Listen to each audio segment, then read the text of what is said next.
Hello, good morning to you, family and friends. It's Tuesday, it's 11:30, and you know what we do on Tuesdays at 11:30. We go live with the word of the Lord. I am so glad to see you guys virtually. I hope that you had an amazing Labor Day. I hope that you were safe. I hope that you had a good time with your family and with your friends, and that you got a chance to just relax and chill out. But you know what we're getting ready to do, y'all. It's 11:30, it's Tuesday, and we're getting ready to go live with this word, honey. We are in the book of Ezekiel. We're in the book of Ezekiel. And for those of you that may have saw the title of the message today, it is "The Deck is Set and You Have the Winning Hand." The deck is set and you have the winning hand. Now, I want to go ahead and just let you know I'm going to use it. I already gave you a clue. I'm going to use some cards today. I got to use some cards today so I can bring this message in, and hopefully it doesn't offend anybody. Hopefully y'all ain't that religious where you're not going to get frightened because you see a deck of cards. Hey there, Pam, how you doing, sis?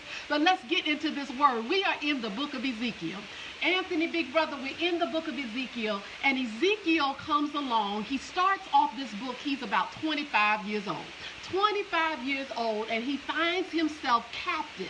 He is captive, and he's in this place where he is surrounded by people that he's heard talk about how you should do things and how you shouldn't do things. One of the people that he learned from was this man named Jeremiah. Now, Jeremiah would tell the people, he's like, because our forefathers did things, because our forefathers, good morning, Sean, because our forefathers did some things, Mike, that we have a reason, we have an excuse not to be able to be all we can be, not to be able to do all that we can do. We keep falling into this despair and into this issue because our mama did this and our daddy did this. That's kind of the message that Jeremiah was preaching to the people. And y'all know that message shows up today. You got some people that feel that they're limited because of the circumstances they're born into. They're limited because they may not have had everything that they thought they needed growing up. They're limited because they may be looking at some of the deficiencies that they had. But I came to tell you, Keisha, this morning, sis, the deck is set, and honey, you have the winning hand.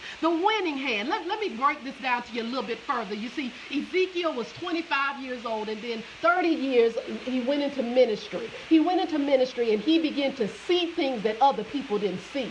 God would give him visions, and he would say, Lord, you're showing this to me, and everybody else doesn't see it the way that I see it. And as I began to do research, it says that some people thought Ezekiel was out of his mind, that he was just plumb crazy, that he was a little cuckoo, because he would see and he would say, God is showing me this, and God showed me this, and the people could not understand what was going on. But can I tell you what Ezekiel was trying to get the people to understand is that you are not just the product of what didn't happen to you and the product of what did happen to you. You are an individual. You are the one that has the ability to make the decision of what happens next in your life. What Ezekiel was trying to tell the people is that, baby, you have the winning hand. Let me explain to you to just look like this. Let me go a little bit further.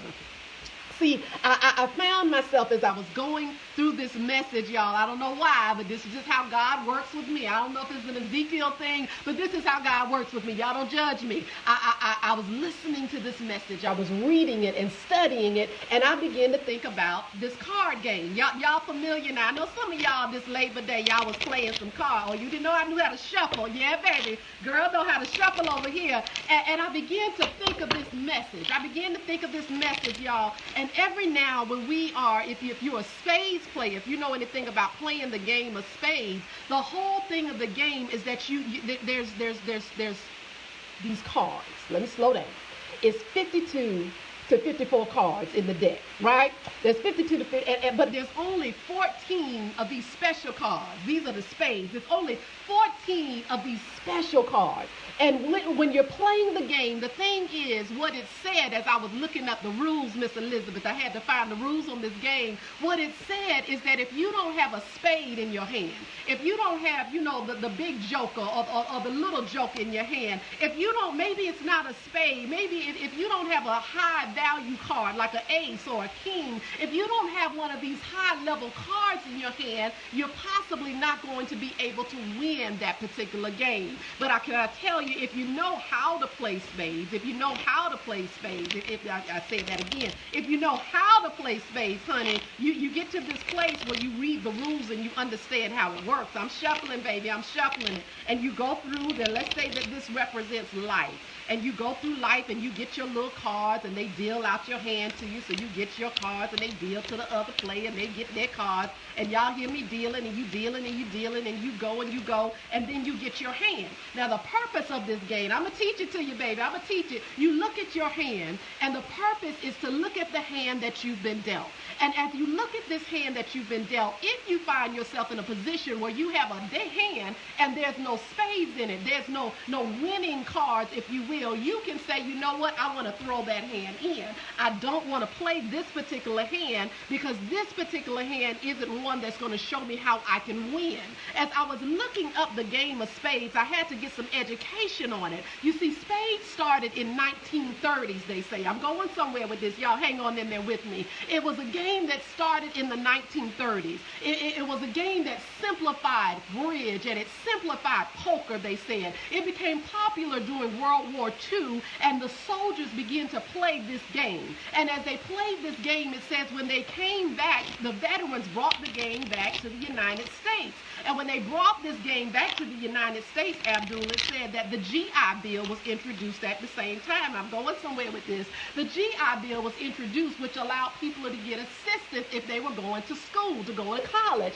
So then it became a college game because the soldiers went to college and they brought on the college campuses their ability and their knowledge of how to play the game spades.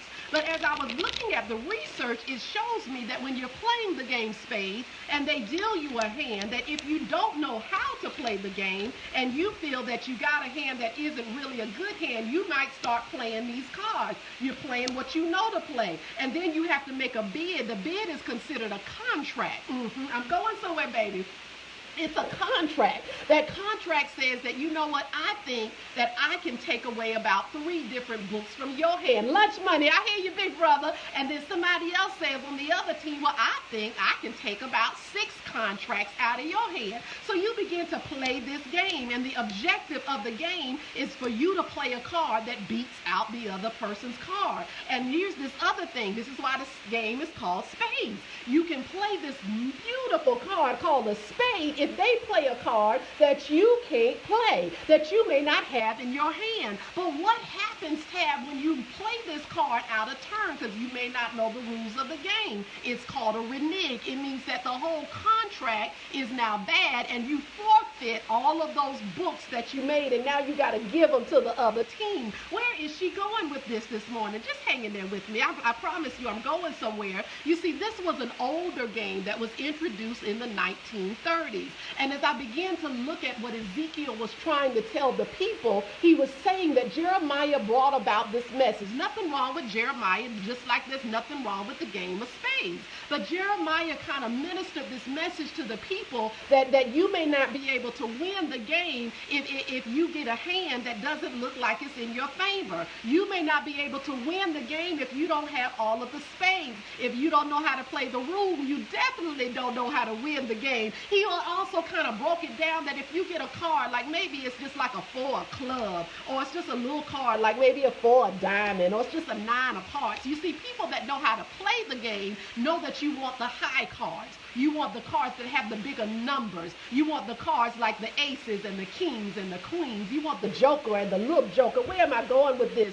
See, what Jeremiah was telling the people is the reason we're not being successful is because the older people, the one up in age, the ace of the family, the king of the family, y'all know what we call them, you know, grandma and papa and, you know, auntie and big mama, because they're not here and some of them may have transitioned on to glory. We may not now have the winning hand. And Jeremiah was telling them it's okay, you know, you're not going to be able to really do as much as you can do because your forefathers are no longer here. The people that laid the way are no longer here. But Ezekiel was saying, when I keep looking at this, that doesn't add up. It doesn't make sense. And it's just not it's not coming together for me. So I said, well, okay, God, I need you to help me process this, because I don't know why we're looking at spades. But then I began to look at another game. Another game was introduced to me, and this other game was called Uno. Y'all familiar with Uno? I promise you I'm going somewhere. I know y'all like, she taking us down a rabbit chase this morning, down a rabbit hole, chasing the rabbit. So in Uno is a different type of game. Uno was introduced a little bit later. It was a newer generational game, if you will. It was in 1971 that Uno was introduced. Now, spades only gives you 52 to 54 cards if you want to count the joker and the big joker. But when you come to Uno, Uno gives you 108 cards. 108 cards. It says that Uno was introduced as this game. This family came up with this game, and it became popular with the family and the friends, and then they sold it to this guy that owned this barbershop, and then this barbershop sold it to another guy that owned this funeral home, and long story short, there's over 50 different versions of Uno out there today. Why did I get this vision of Uno that came to my mind? I said, you know what? It kind of reminds me of the message of Ezekiel.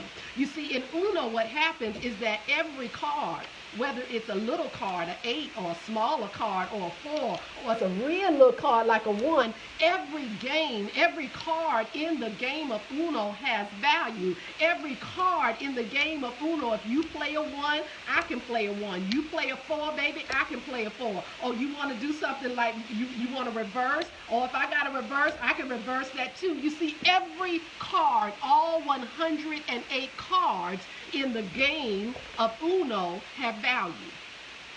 All 108 cards have value. And I got a little stuck, because I said, what is it that you're trying to show me, Holy Spirit? What's going on? You see, in the message of Ezekiel, the message of Ezekiel was a message where if you don't have certain cards, if you weren't dealt a certain hand, you're limited in what you can do. They tried to blame some of the decisions that they made, some of the circumstances that they found themselves in, because they were limited by what their forefathers had. They were limited by what their forefathers did.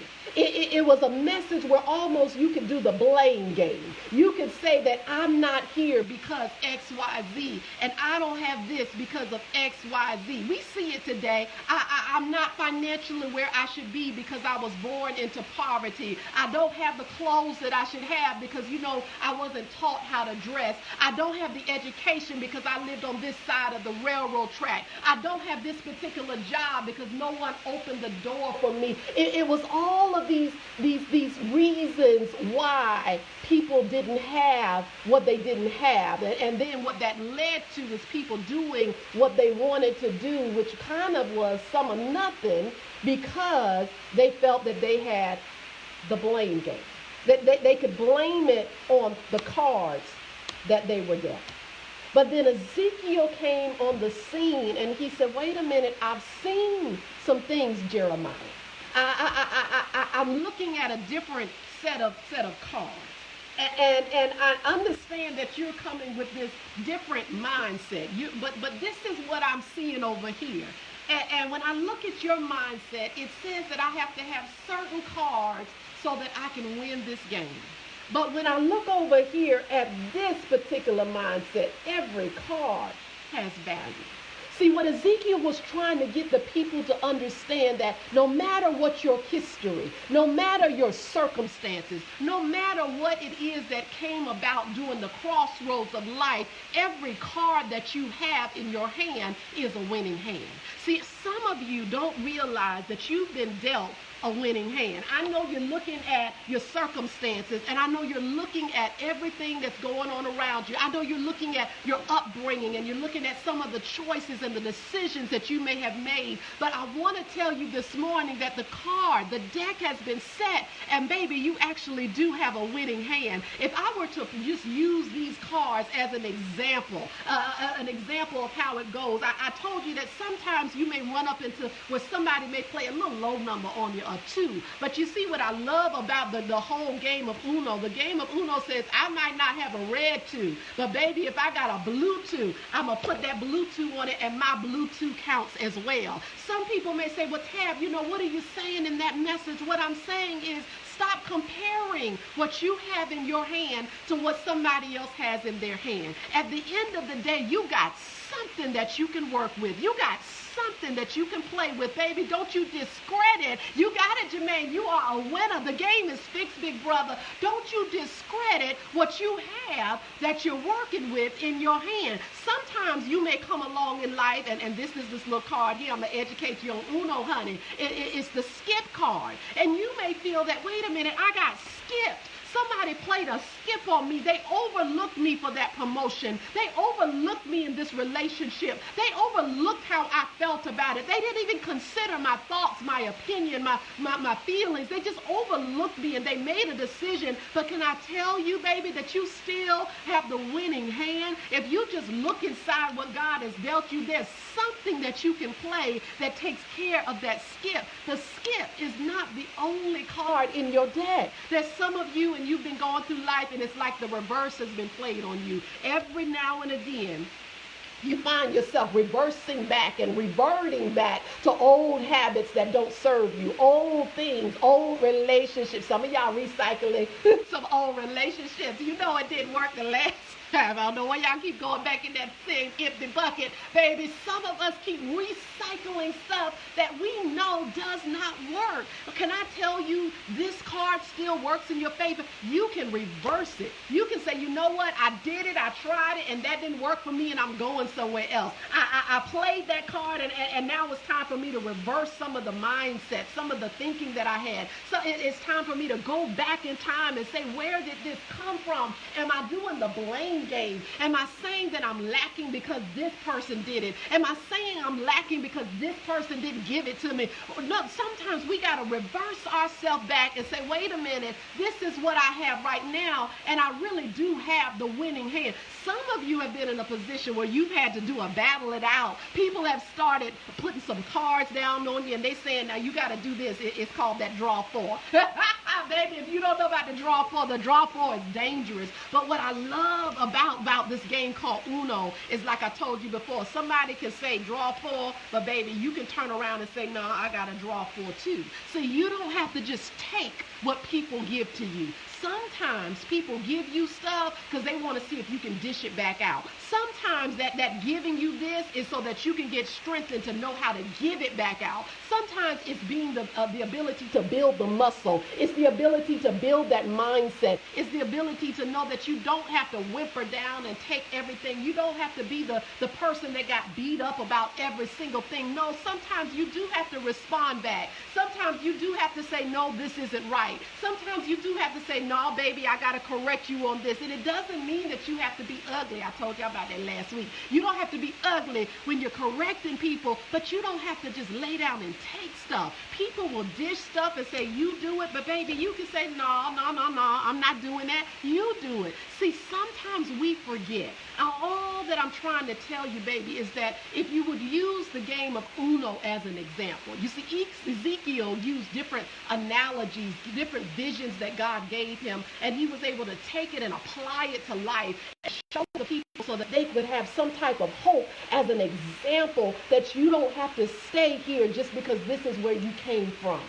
See, what I'm trying to tell you is if we just use this particular game today as an example, as I told you, the game of Uno has 108 cards. 108 cards compared to the 52, 54 that's over here. It gives you an opportunity to say, you know what, everything that I have in my hand is valuable. Everything that I have in my hand, Roderick, it matters. Everything that I have in my hand, it counts. See, what I love about, if I compare these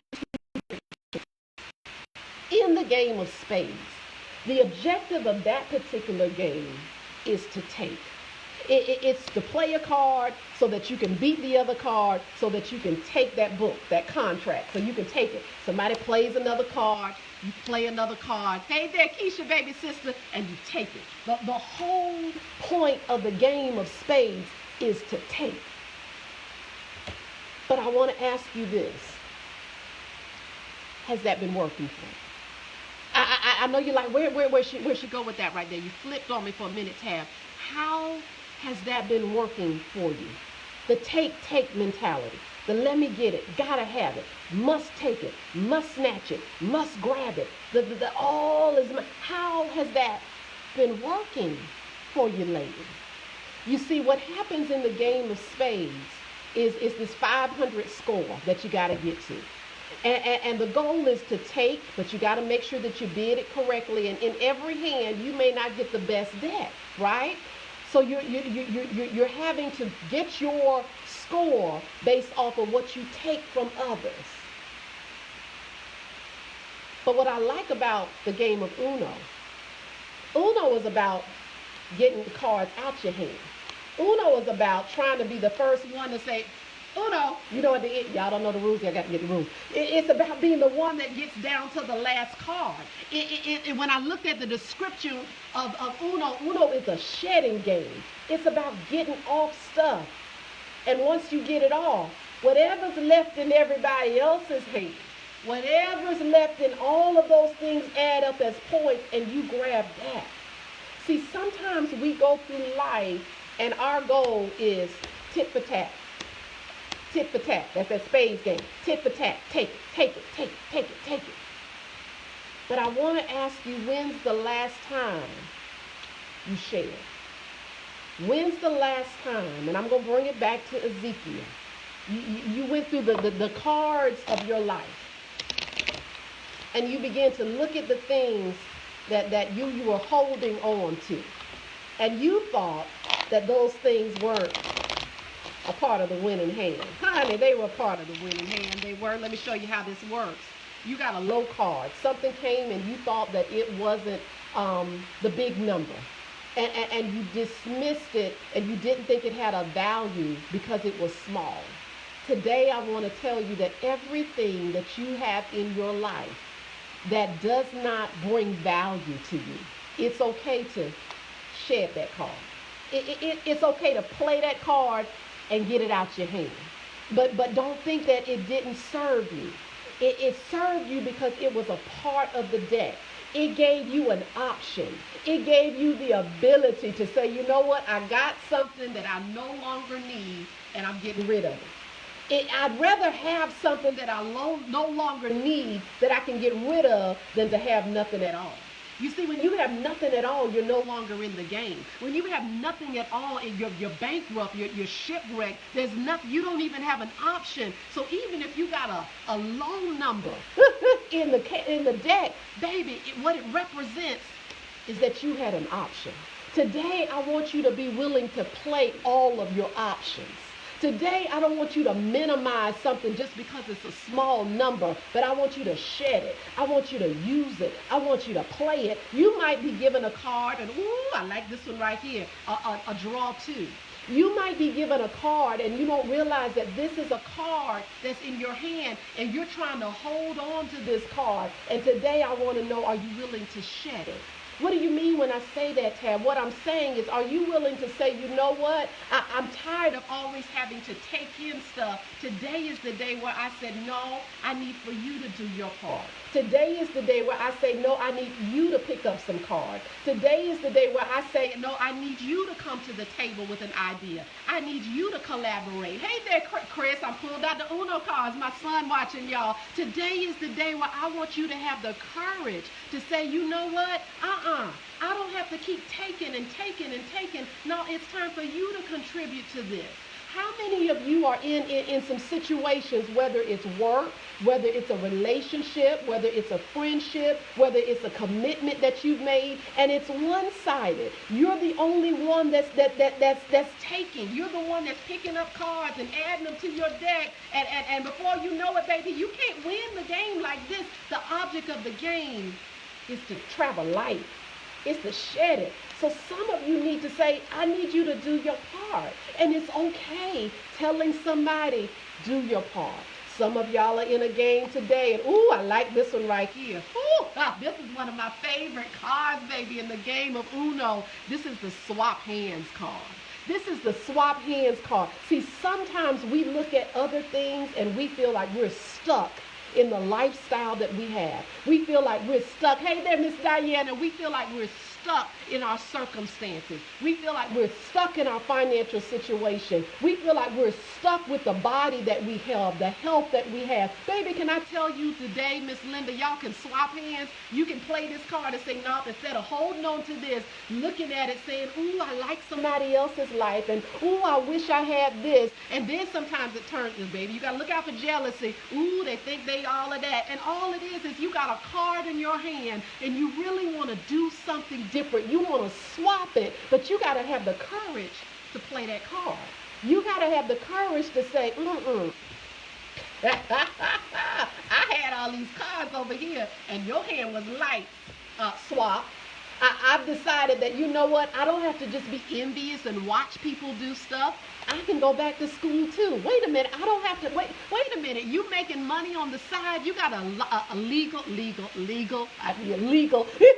you got a legal side hustle. I can get a side hustle too. I don't have to just sit here and watch you build in your financial, I can do it too. Wait a minute, you out there and you enjoying life. I don't have to sit there and be envious. Wait, I can enjoy life too. See, some of us are just sitting there and we're holding all of these cards, watching everybody else live, watching everybody else try stuff. And you have a swap card that's in your deck, baby. You can say, you know what? I want that hand. Some of you have a hand, and this is the one right here. This is the one right here. Some of y'all got this card right here, and you hadn't played this card yet. This is the card that some people are really afraid to play.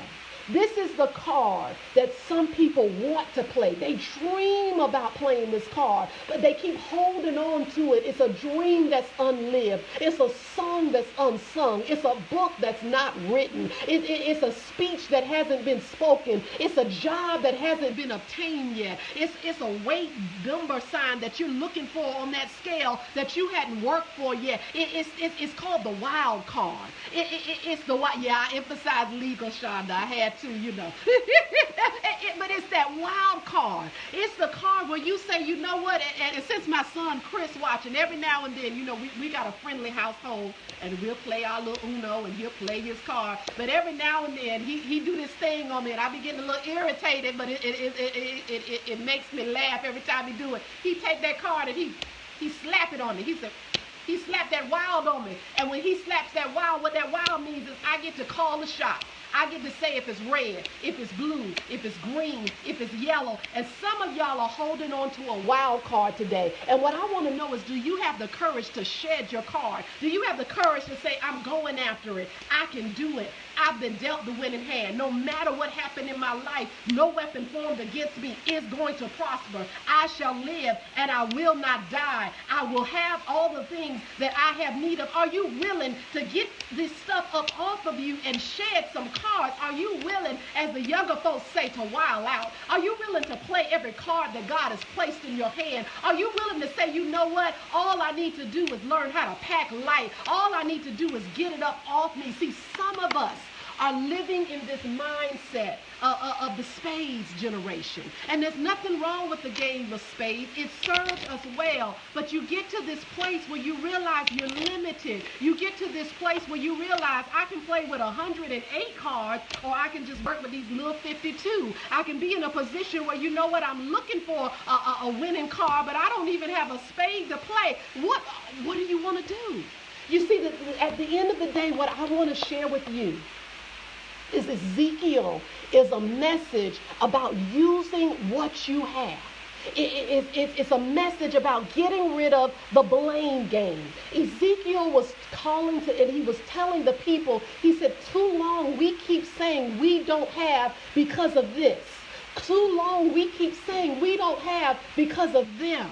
Today, what Ezekiel comes back from the biblical grave to remind us of is that we have options. He comes to remind us that every hand that has been dealt to you is a winning hand. You have the ability to move.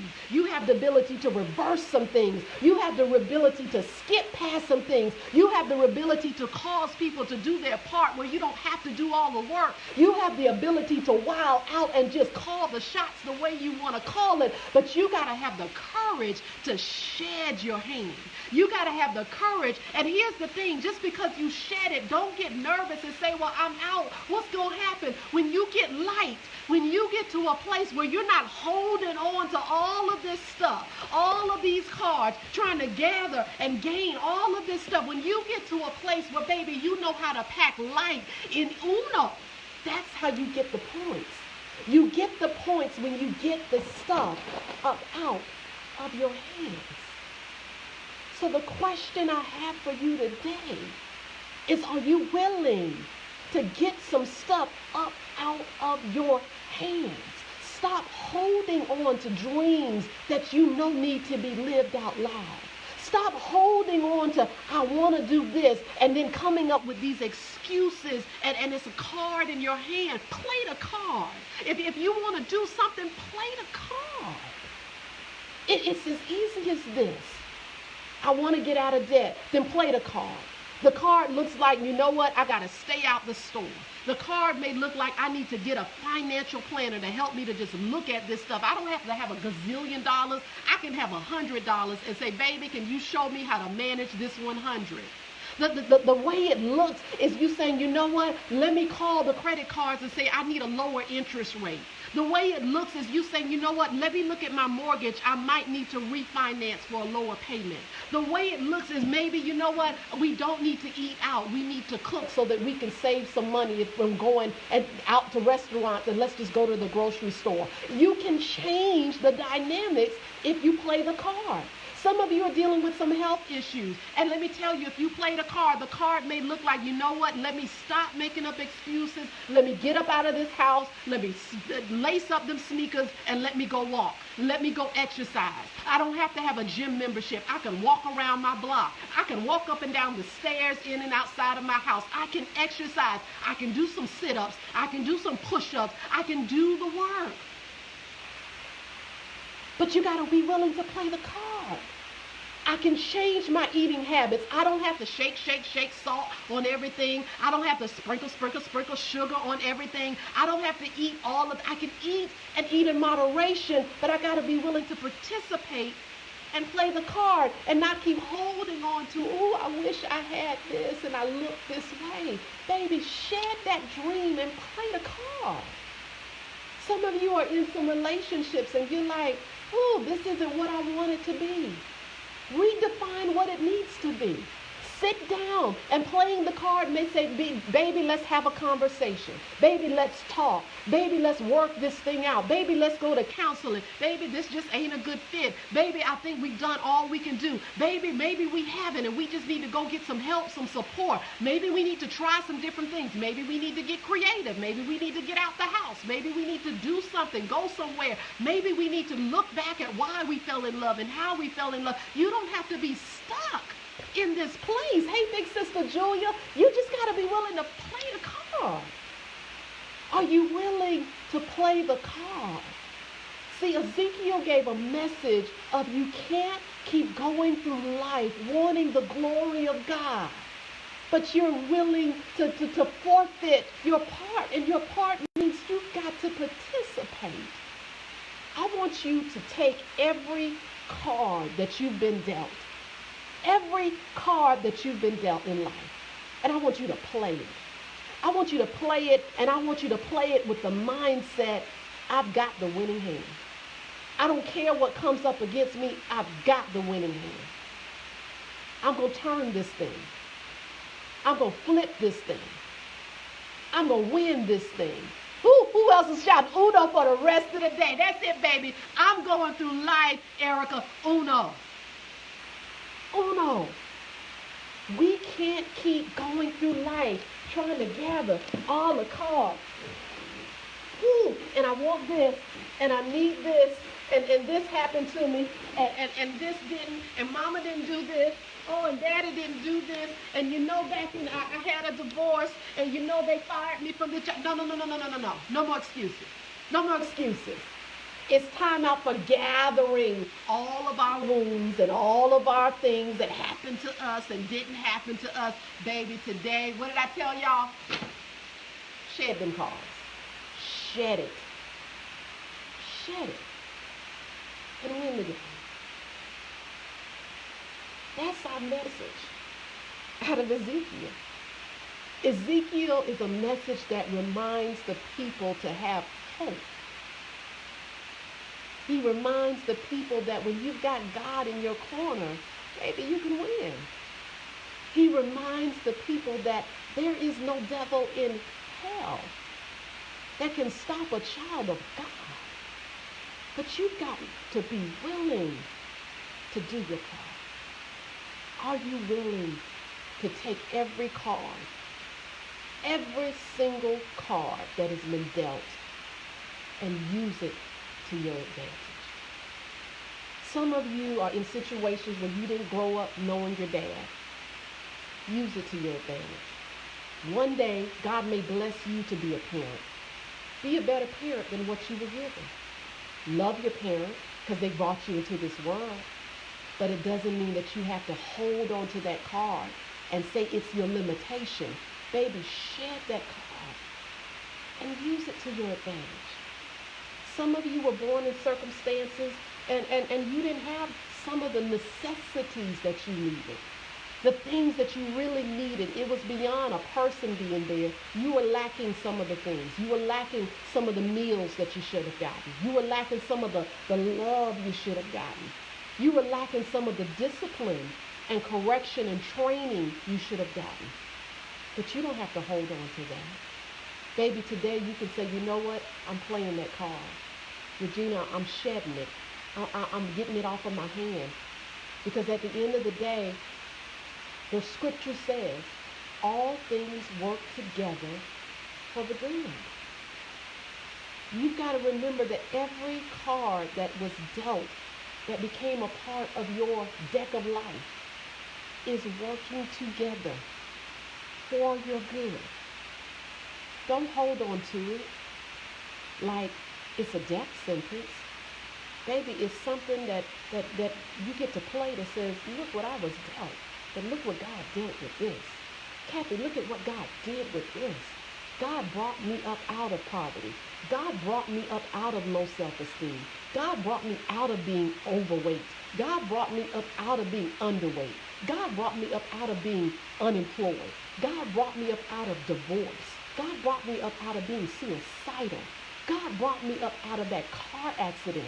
God brought me up out of that loved one getting murdered. God brought me up out of being the class clown. God brought me up out of being the class whore. God brought me up out of being the one nobody liked. God brought me out of being the one that everybody looked to and was turning to, and then I fell from the God brought me up out of it. All of us have been dealt some type of card. But that card does not define you. It was one card in the deck. I dare you today to play it and use that thing to your advantage. That's the lesson out of the book of Ezekiel. So, honey, if you missed this message today, you go back. You learn a little bit about spades. You're going to learn a little bit about Uno. But at the end of the day, what I hope that you learn is that every card in your deck is a part of the winning hand. Every card. But you got to be willing to play it. You've got to be willing to play it. Y'all, that's the message for this Tuesday. Y'all don't be judging me saying she was on there teaching the word and she was dealing cards. Baby, you look, there ain't nothing about no cards in this scripture. You can play some cards. Just make sure you know what you're playing. Play no cards now. That's very frustrating. You'll not play cards. It's very, very frustrating. You gotta know how to play. But I hope, baby, that you got something up out of this message today. I hope you got something that you can use. I hope it has inspired you and given you hope that you can do all things through Christ that gives you strength. You certainly can. And everything that has been put in your hand, baby, use it to your advantage. Use it to your advantage. And in the words of Miss Erica Lee, Uno. I was watching the feed, girl. I was watching the feed. Uno says, Uno, y'all, I gotta go to work. Y'all have an amazing amazing day. I pray you got something up out of this word. I pray you did. Next Tuesday, the Lord willing, 11:30, we will be live and we will see what God has to say in the next word. We'll see what he gives us for next week. But I hope y'all have a great day. Mwah. Sweet kisses directly from this heart of mine to your heart. I love you guys. See you next week.